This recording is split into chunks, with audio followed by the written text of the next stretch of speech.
Welcome. My name is Alexander, and this is Syberia III. Oh geez. I was lucky in a way. When I first got into the Syberia games, Syberia III's release was already pretty close at hand. For early adopters, it was a 13-year gap. Still, it did come. Syberia III opens with tearaway ex-lawyer adventuress Kate Walker being rescued by a caravan of Yukols and brought to a clinic in the Russian town of Valsambor. When Kate wakes Hello, up, she Kate meets Walker. Kirk, young guide of the Yukol's traditional migration of their herd of giant snow ostriches. Yeah, hold that thought. Kirk's had his leg blown off in a terror attack against his caravan and is waiting on a Even if I prosthetic. really have to. However, it rapidly becomes clear that the staff of the clinic and the soldiers who attacked the caravan are colluding against the Yukol people. Canton, the detective sent after Kate in Syberia II, is back, trying to bring her back to America. The puzzle framework of Syberia remains. Keys, codes, documents, and other such things to open locks, start up machines and vehicles, or get people on side. 3 introduces a sort of motion analog mechanic, using movements of your mouse or controller to turn keys, move cables, and other tasks. It takes some finesse, but I thought it was pretty neat. Although hilariously, sometimes the solution is just to break things. Feels a bit like a prank by the developers. You can examine inventory items and machinery in 3D now. Kate will note interesting or essential points, and you can examine different parts of machines and figure out how they interact. Woo! I like how the game streamlines the pixel hunting with these non-intrusive little dots. It's similar to Heaven's Vault, actually. When you hover the cursor on them, sometimes you'll get options for how to interact. Those ostriches are absolutely adorable. I wonder if I can...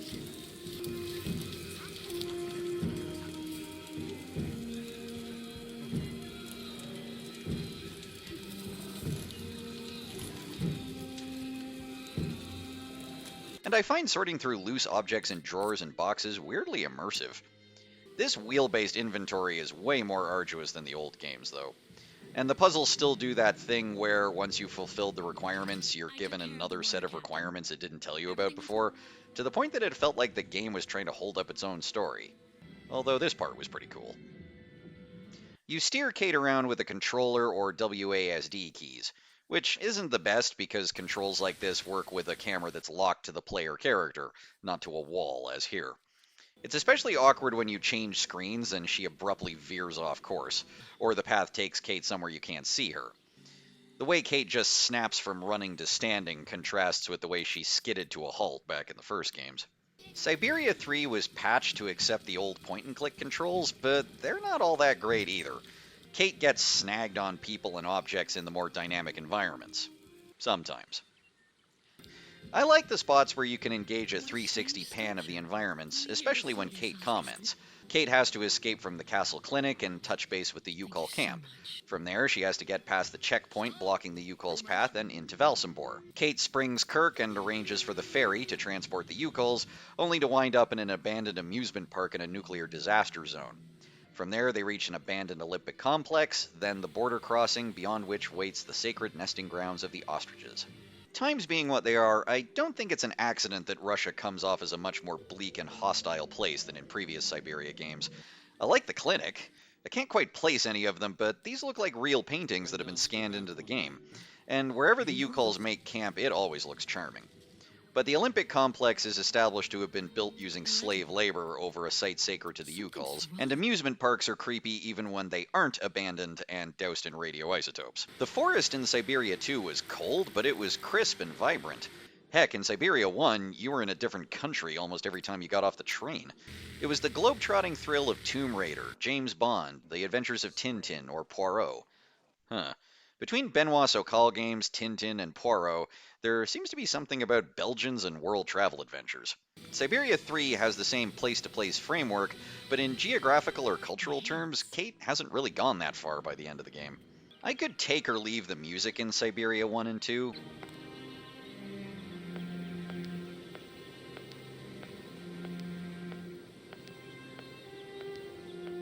It's good, but whatever synthesizers were making the music have a piercing quality that I don't like.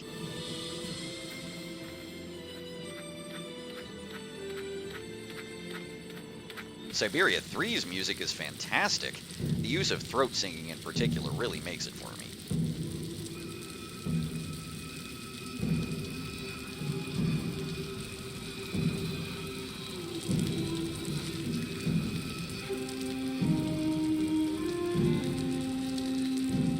Kate looks great. Back in Syberia II, she looked a lot like Lara Croft, except, yeah.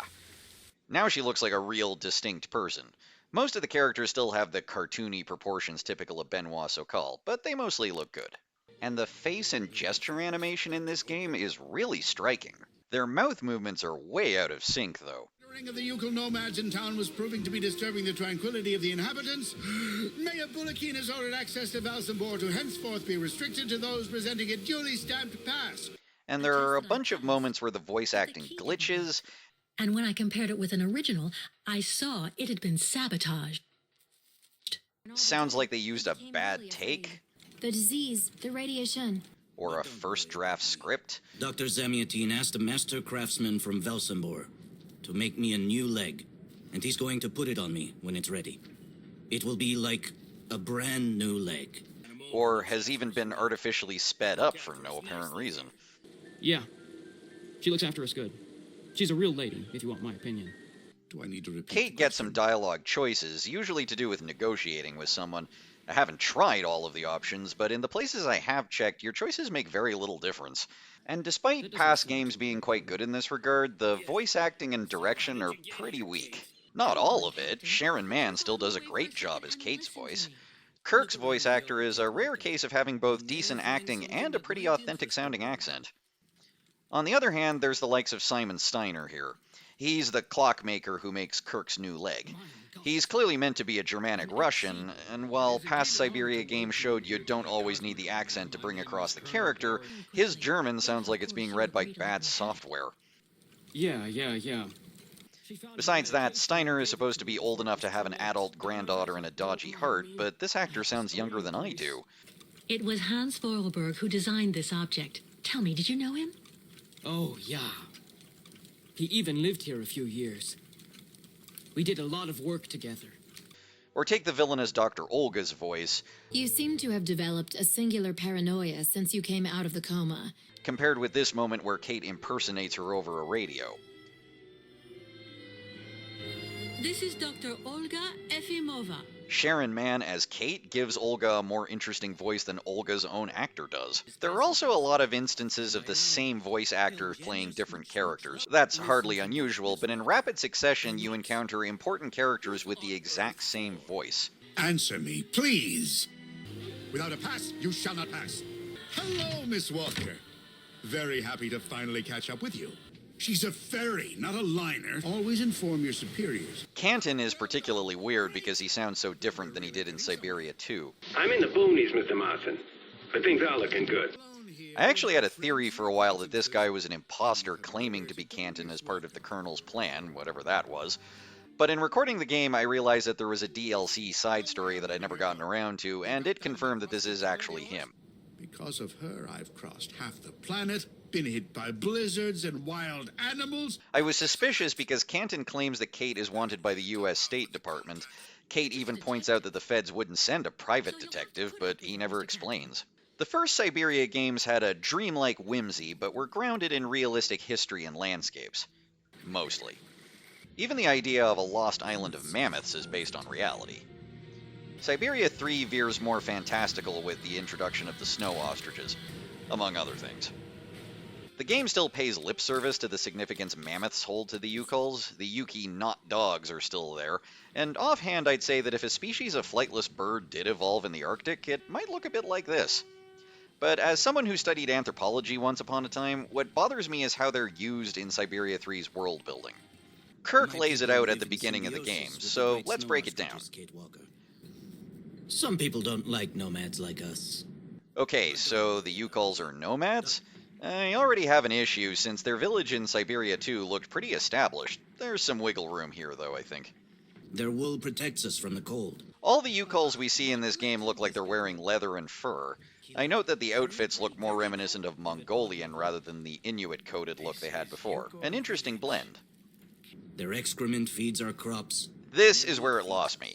Growing crops and nomadism do not go together. What's more, the Yukul homeland is in the high Arctic. Good luck growing a crop up there. This jumped out at me in the trading camp scene, actually. Handicrafts, fur, leather, and metalwork I can understand. It makes perfect sense that the Yukuls would import skills like smithing. but they're selling onions and bell peppers and the like. If anything, I'd expect them to be buying those.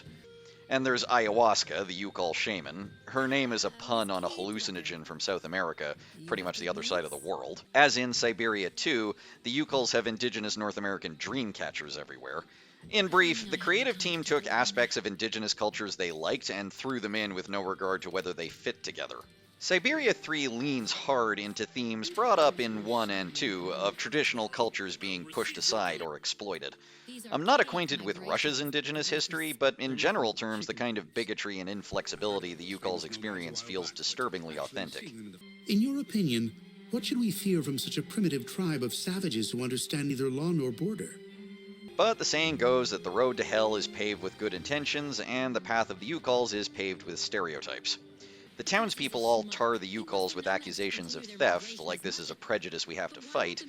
But late in the game, Kate has to go through Ayahuasca's things and finds a computer mouse, making it seem like the prejudice was justified.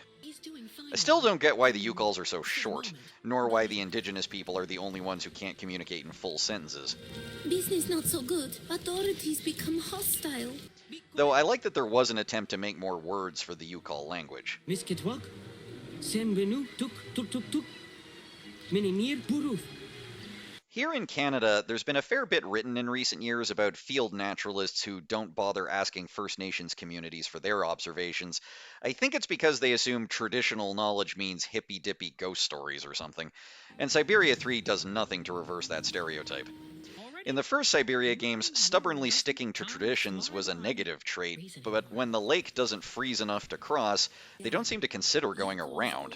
Ayahuasca even refuses to divert around the radiation because It is the will of the spirits. the Yukols are described as living In harmony with nature, time, and space. but they seem mindlessly devoted to the spirits. Nobody in harmony with nature would be this inflexible. There's this hermit late in the game who insists Kate offer vodka, The spirits don't have a particularly favorite brand. and the Yukol's beliefs become the butt of a drunk joke. Kirk doesn't seem to do any guiding. If anything, he just gives that role up to Kate. I said of Syberia II that Kate's time among the Yukols is blissfully free of white savior tropes. Well, so much for that. At first, Kate going where the Yukols can't scans more like her leveraging her relative privilege to help them. Kate even seems to be learning a little Yukol, which is nice. Ti espiritulu, makra henok biknok vanu. That's what the Yukols say to honor him. And she apologizes when she forgets to keep her Yukol allies in the loop. But next time you warn Baruth first before putting magic back. Oh, I'm so sorry, Mr. Baruth. But they're basically helpless without her. Not just them, either. Kate Walker must not forget all the things that Yukols did for her. Remember, you owe grandfather a lot too. I started to appreciate the dialogue choices just because it gave Kate the option to complain about it. All right, show me how it's done. The worst moment was in the amusement park. The Yukols are digging out the entrance to the subway to take the herd underground. There's this survivalist, Katerina, living in the tunnels who helps Kate, but later Kate finds several of the Yukols have ditched working to listen to soap operas on Katerina's radio. Later she teases Kirk about trying to sneak down to listen to them too. After turning the game off, I realized I'd gotten an achievement for preserving an ally's cultural integrity. It blows my mind how offensive this is. At the border crossing, there's a smoke signal device Ayahuasca calls Old machines of the ancestors. because it makes a good puzzle, but the Yukols apparently can't ever change, so this iron furnace has been here fully stocked for 10,000 years, I guess?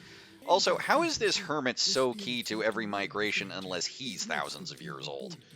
If there'd been a bit more thought, research, or introspection put into the world building, or if Kate had needed Yukol knowledge instead of always having to work around it, it could almost have been an allyship simulator. Instead, it's the opposite of one.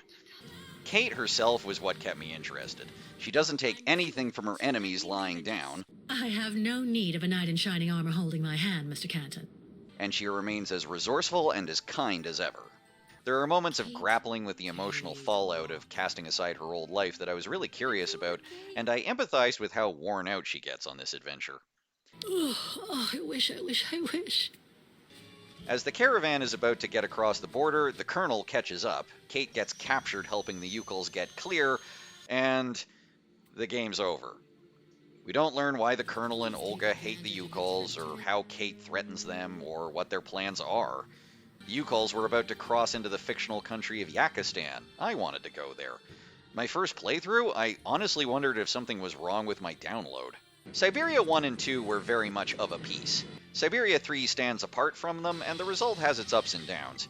Kate's character is as engaging as ever, and the game is visually great, the music is awesome, but it seems like the developers overreached themselves. The voice acting is amateurish even though the writing itself is good, and the world building is patchwork. The environmental and social messaging is kind of artless. Strange the lake taking so long to freeze. This must be a consequence of global warming. Which I wouldn't mind, except it keeps undercutting itself. It seems like there's a lot missing, an actual ending for one, but even back at the beginning, Kate is washed up in Arctic Russia. The last time we saw her, she'd sailed to the island of Syberia. How did she get back? How does Syberia exist? There's a bit where Kate learns a Yukol legend that contains a Lovecraft reference. Was that foreshadowing, or was that just there for a giggle? My only hope at this point is that Syberia the World Before will pick up at least some of the loose threads here. Now that I've re-experienced the first 3 games, I'm going to play it next and see where Kate Walker goes. Until then, thank you for watching.